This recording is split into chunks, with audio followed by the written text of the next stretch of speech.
A real serious question we really need to ask is, do progressives actually just genuinely, passionately hate black people? Because character design like this seems to indicate a loud and insistent yes. This here, right here, incidentally, in case you are incapable of, guessing who this is, and I could hardly blame you, to be frank, this is April O'Neil. Yes.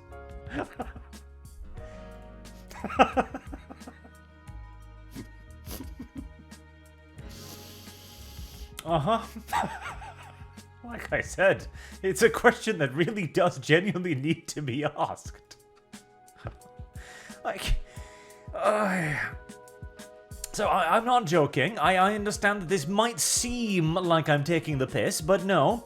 The new Teenage Mutant Ninja Turtle film is out. When I joined Mutant Mayhem, my first assignment was to work on April O'Neil. No pressure. We tried making her relatable and grounded in the real world, while keeping some of the details that make her so iconic.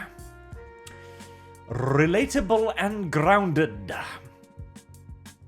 I'm not entirely sure you succeeded, buddy. It's like, I suppose it serves a certain underrepresented population of astoundingly ugly people. That's a potential interpretation here, but even then, what elements of April O'Neil did you even keep here? I mean, the hair color is kinda, sorta, pseudo-similar, I suppose, and they are wearing yellow, so there you go. Hair color and a yellow dress. Well, sweater in this case. A frilly sweater in this case. Like, why though? Unironically, why though? Okay. Well, at least, I mean, the final design, to put a nice spin on this here, the final design is an upgrade over the initial sketches. I never thought I'd say it, but yeah, no, this is a superior outcome to this. God help me. Just, okay. Here's the thing, Mr. Artist. Sometimes you don't need to reinvent the wheel. In fact, in many cases, it is better to simply take the wheel, and if you absolutely desperately must make her a different skin color because you are a massive, rampaging racist, then honestly, April O'Neil, don't bother with a character redesign, because she doesn't need it. Especially if this is your outcome. Simply palette swatch her at that point. Just make this brown. Unironically, it's basically what they did with Lois Lane, and that worked out pretty damn well. Despite the awful writing, and the fact that My Adventures with Superman is basically just anime but worse, it still gained a tremendous amount of attention because of tomboy Lois Lane. In all due honesty, if you'd simply taken this, maybe aged her down a little bit, tomboyed her up, showed off her abs maybe, I don't know, and then palette swatched her to brown, you'd probably have a pretty popular character on your hand. But no, dumpy, fat, and black. Fantastic. And god damn it. See, this isn't even a racial thing, because of course some of the earliest black characters we have, like Storm for example, looks absolutely amazing. She looks beautiful. She is fit, hot, and confident, and strong. Immediately you can tell that this is a powerful woman right here. The old school strong female character, as in wielding lightning bolts from heaven, rather than this. This facial expressions too. I don't know about that one. The fact that this went into a pitch meeting. People saw this. People with presumably power and authority and decision-making powers, saw this and went, yes, this is the future of the Teenage Mutant Ninja Turtles. This is vastly superior to what we had before. God help me. And again, obviously, why does this happen? Well, We talked about it in many cases before. It isn't because these people have no understanding of beauty. They do. They have a theoretical, logical understanding of what attractive is. They simply just despise it. And they find it to be, well, patriarchal, or in some other way opposite to their own political narrative. As the only reason why you would make a shorter, fatter, less attractive April O'Neil is if you somehow find this offensive. Literally, that is the only rationale.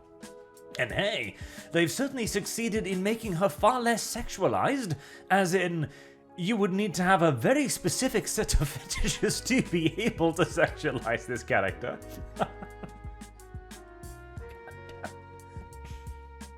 And that, of course, is sort of pseudo the goal. I mean, the worst part is, too, even her personality is gone. So, April O'Neil, of course, was supposed to be a bit of a reporter character, you know. Whereas this... Does this scream reporter to you? Like, okay, she's got a notepad here, because of course she's very retro, obviously, as she carries a pouch or a PC case or something. She has a bunch of random-ass buttons, including an anarchist one, of course, because political messaging must be in absolutely everything, presuming the guy even knows what the A refers to. I think that's one of... Is that an agendered thing? I don't know. You've got a red button there, presumably communist. If anything, she looks like a hipster vlogger, I guess? Which is the modernization of the topic again, isn't it? Oh, we gotta bring it into a modern era by making it worse in every single conceivable way.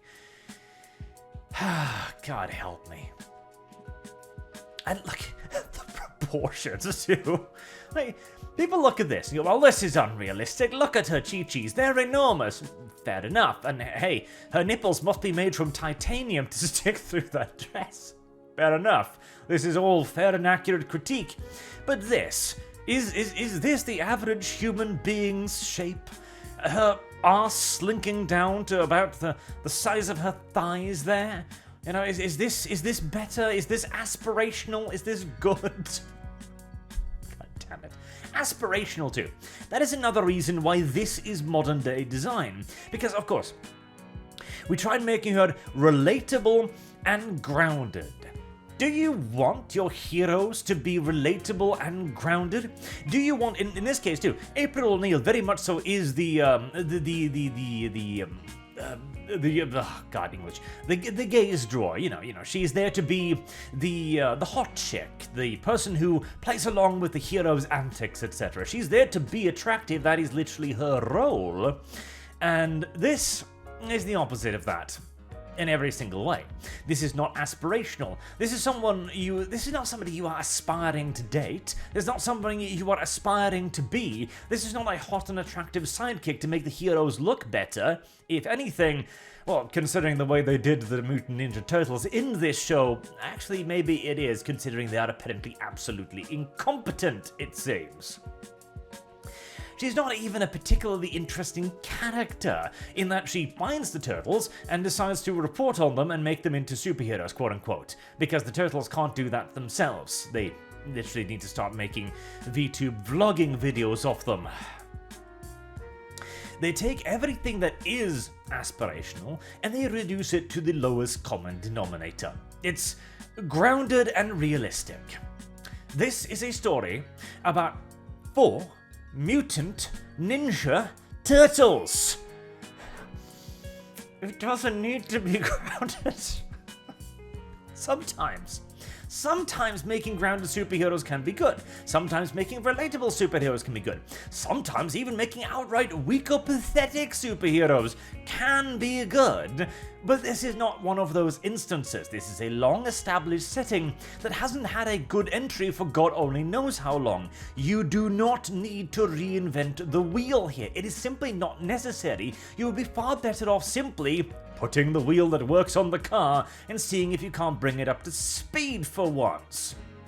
Oh, apparently Shredder is also gay in this one, and the Ninja Turtles have 2 fathers, I've heard. I don't know if that's just a rumor, but in this day and age, hey, would you doubt it? I sure as hell wouldn't. But hey, On the bright side, the final result is better than the initial sketches.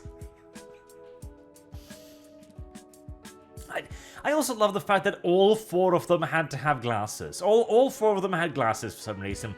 All 4 of them were, of course, black as well. All 4 of them were hideous. Like, they started, and this is how you know this must have been the artist's instructions as well, I presume, as they basically, okay, make April O'Neil, but black, obviously, it is the current year, fat, because it is the current year, and, well, remarkably unattractive, because, you know, again, it is, in fact, the current year. And the artist simply nods and goes, "This is right up my skill set, thank you very much." I cannot wait for the current year to finally die. And with yet another box office flop being apparently in the offing for Teenage Mutant Ninja Turtles, I hope I won't have that much longer to wait. Until next time, I've been Arch. Thank you all very much for watching, and I do hope to see you all again soon. Have a good day.